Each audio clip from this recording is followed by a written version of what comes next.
DJ Amit Tiwari अपहर।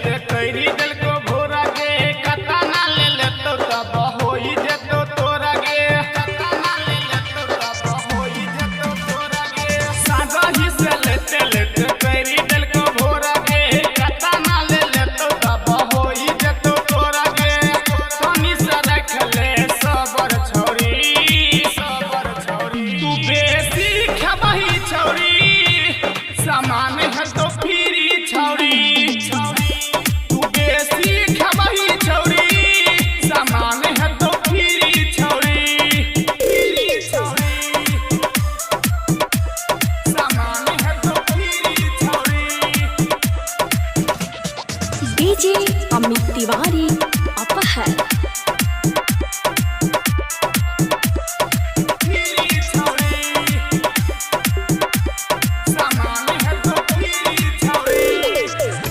ससुरबा फैला हो जातो बुद्धि मारी के सैया करी देतो वकीली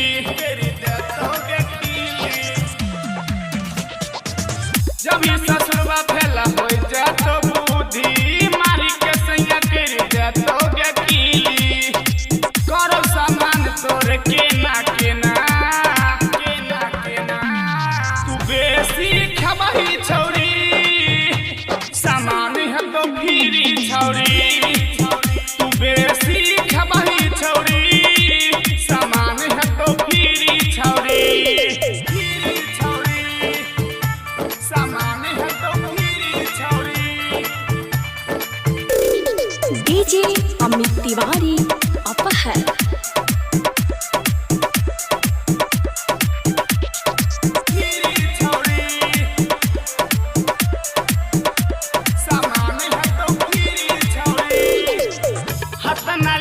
सामान है तो चाकर रमंदिया तो छौरी कर दे तो पातर अपना ले वही सामान हो तो चाकर रमंदिया तो छौरी कर दे तो पातर बिट्टू यादव के कोना दलही छौरी तू बेसी खबही छौरी सामान है तो फिरी छौरी बेसी खबही छौरी सामान है तो फिरी छौरी।